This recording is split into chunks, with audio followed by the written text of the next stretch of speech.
नमस्कार दोस्तों, आज की इस वीडियो में हम बात करने वाले हैं गुटखा के बारे में। दोस्तों, अपने मुंह में गुटखे का वो चमकदार पैकेट खाली करने से पहले 2 बार जरूर सोच लें, क्योंकि यह न केवल आपके मुंह के कैंसर का कारण बन सकता है, बल्कि इसके कुछ घटक आपके डीएनए को भी नुकसान पहुंचा सकते हैं और सेक्स हार्मोन सहित प्रमुख शरीर के रसायनों के उत्पादन में भी बदलाव कर सकते हैं। चबाने वाला तंबाकू कई अलग अलग रूप में उपयोग किया जाता है। भारत में तंबाकू के कई रूप बेचे जाते हैं और गुटखा भी उनमें से एक उत्पाद होता है।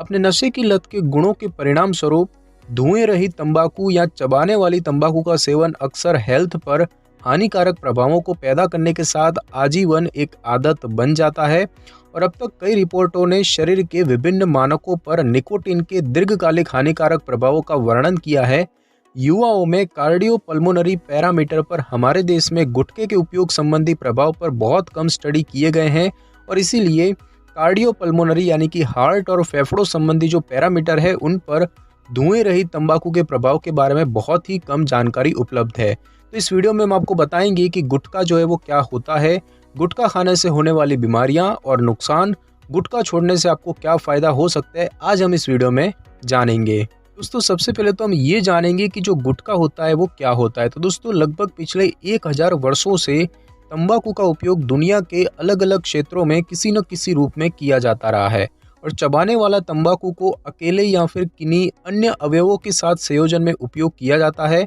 भारत में तंबाकू कई रूपों में खाई जाती है, जैसे कि पान यानी कि बेटल स्क्विड, सूखे पत्ते, पेस्ट ये जैसे कि किवान और जर्दा, साथ ही साथ चूने के साथ तंबाकू जिसे कि हम खैनी कहते हैं। गुटखा या गुटखा चबाने वाली तंबाकू सूखी सुपारी और पाम नट का एक मीठा मिश्रण होता है, जो कि भारत में माउथ फ्रेशनर के रूप में बेचा जाता है और इसमें कुछ कैंसर जनक तत्व पाए जाते हैं जिन्हें कि मुंह के कैंसर और अन्य गंभीर नकारात्मक स्वास्थ्य प्रभावों के लिए जिम्मेदार माना जाता है और इसीलिए भारत में इन पर भी सिगरेट के समान ही प्रतिबंध और चेतावनी अंकित करना अनिवार्य होता है और यह बहुत लोकप्रिय है और मुख्य रूप से भारत में ही निर्मित है तथा बांग्लादेश, पाकिस्तान, नेपाल वगैरह जैसे कुछ अन्य देशों को निर्यात किया जाता है। गुटखा एक हल्का उत्तेजक और लत लगाने वाला उत्पाद है। हालांकि गुटखा सहित सभी तंबाकू उत्पादों के विज्ञापन पर भारत में प्रतिबंध लगा दिया गया है। कंपनियां उसी ब्रांड नाम से पान मसाला नाम देकर इन्हें बेच रही है और ये उत्पाद गुटखे के ही दूसरे विकल्प होते हैं। दोस्तों, बात की जाए कि गुटखा खाने के क्या नुकसान होते हैं, तो दोस्तों अधिक गुटखा उपयोग करने से अंततः भूख कम लगने लगती है, नींद के पैटर्न में असामान्य बदलाव को बढ़ावा मिलता है और अन्य तंबाकू से संबंधित समस्याओं के साथ एकाग्रता में कमी आती है। एक गुटखा उपयोग करने वाला व्यक्ति आसानी से अपने पीले या नारंगी से लाल रंग के दाग वाले दांतों द्वारा पहचाना जा सकता है। सामान्य रूप से ब्रश करने से ऐसे दाग को हटाना मुश्किल होता है और आमतौर पर आपको किसी दांतों के डॉक्टर के पास जाना पड़ता है। गुटखा जो है वो भी तंबाकू की तरह ही खाया जाता है तथा हेल्थ के लिए हानिकारक होने और मुंह का कैंसर पैदा करने के कारण भारत में बड़ी संख्या में ये मौत का कारण बनता है। केवल अकेले तंबाकू में ही 4000 हानिकारक रसायन और कई सारे कैंसर जनक तत्व होते हैं, लेकिन कुछ उत्पादक कंपनियां निर्माण लागत में कटौती और स्वाद को बढ़ाने के लिए अन्य अवांछित कैंसर जनक रासायनिक तत्व जैसे कि कीटोन और फिनोल डेरिवेटिव्स इनमें मिला देती है और जिससे कि यह विषाक्तता यानी कि पॉइजनिंग और भी अधिक बढ़ जाती है। साइंटिफिक जर्नल केमिकल रिसर्च इन टॉक्सिकोलॉजी में छपे चंडीगढ़ में एक स्टडी के अनुसार तंबाकू, कत्था, सुपारी, कास्टिक चूना और कुछ खाद्य पदार्थों का एक मिश्रित एंजाइमों के एक प्रमुख वर्ग के सामान्य कारक को प्रभावित करता है और जिसे कि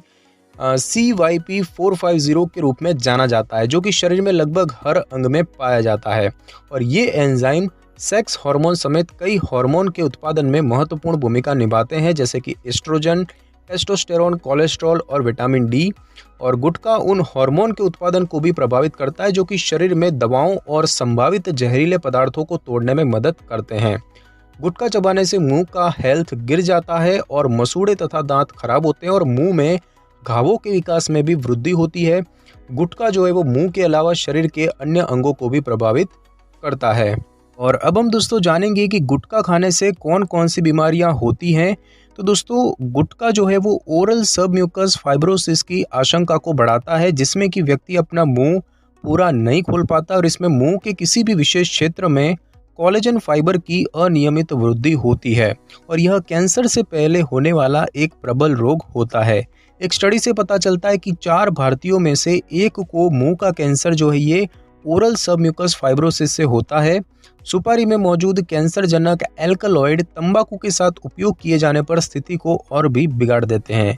कुछ स्टडी बताती है कि गुटखे में पाए जाने वाले तत्व पेट, ईसोफेगस, मूत्राशय और आंत जैसे कई अन्य आंतरिक अंगों में भी कैंसर पैदा करने में सक्रिय भूमिका निभाते हैं और लंबे समय तक गुटखा उपयोग करने से स्ट्रोक और हार्ट रोग के कारण मौत की संभावना भी बढ़ जाती है। मुंह में सफेद दाग यानी कि ल्यूकोप्लाकिया, मुंह में लाल दाग यानी कि एरिथ्रोप्लाकिया, मुंह के मुलायम ऊतकों पर घाव और गांठें होने लगती है जो कि मुंह के कैंसर में बदल सकती है और उसमें आमतौर पर दर्द नहीं होता है। भारत में कुल कैंसर का 40% हिस्सा मुंह का कैंसर होता है और अन्य उत्तेजक की तरह यह ब्लड प्रेशर में असामान्य परिवर्तन का कारण बनता है और धुंधला दिखने के साथ जलन और चक्कर आने का कारण भी बनता है। गुटखा का उपयोग करने वाली गर्भवती महिलाएं कम वजन के शिशु को जन्म देती है और गुटखा छोड़ने से पैदा होने वाले लक्षण तंबाकू के समान ही होते हैं। रोजाना गुटखा खाने वाले कई लोगों में क्रोध, कुंठा, चिड़चिड़ापन, चिंता और अवसाद यानी कि डिप्रेशन जैसे लक्षण गुटखा छोड़ने के तुरंत बाद दिखाई देते हैं। अमेरिका के नेशनल इंस्टीट्यूट ऑफ हेल्थ के अनुसार कुछ लोगों को गुटखा उपयोग करने से विषाक्तता के लक्षणों का भी अनुभव होता है और इनमें अधिक लार आना, त्वचा का अधिक फटना, अधिक पसीना आना, असंतोष, दस्त, फ्लशिंग और बुखार वगैरह भी शामिल है। उसके बाद दोस्तों बात की जाए कि गुटखा छोड़ने से क्या क्या फायदे होते हैं, तो दोस्तों गुटखा छोड़ने से आपके लिए एक स्वस्थ और खुशहाल जीवन के द्वार खुल सकते हैं। लोग इसे छोड़ने के बाद अपने जीवन में एक सुखद परिवर्तन महसूस करते हैं। इसके फायदों की बात करें तो आपकी सांस से बेहतर गंध आने लग जाएगी, आपकी भोजन का स्वाद और सुगंध लेने की खोई हुई क्षमता वापस आ जाएगी, आपके दागदार दांत धीरे धीरे फिर से सफ़ेद हो सकते हैं और अपने लिए एक अच्छा जीवन साथी ढूंढना आसान हो सकता है क्योंकि बहुत से लोग गुटखा उपयोग नहीं करते और गुटखा उपयोग करने वाले लोगों के आसपास रहना भी पसंद नहीं करते हैं और आपके पैसे भी बचेंगे और समाज में आपकी छवि भी बेहतर हो सकती है। तो दोस्तों आज की इस वीडियो में बस इतना ही। अगर आपको मेरी ये वीडियो और जानकारी अच्छी लगी हो तो वीडियो को लाइक और शेयर कर दीजिए और कमेंट करना बिल्कुल भी ना भूलें। और अगर आप हमारी चैनल पे नए हैं तो चैनल को कर ले सब्सक्राइब और बेल आइकन के बटन को जरूर क्लिक कर ले ताकि मेरी नई वीडियो की नोटिफिकेशन सबसे पहले आपको मिल सके। Thanks for your time.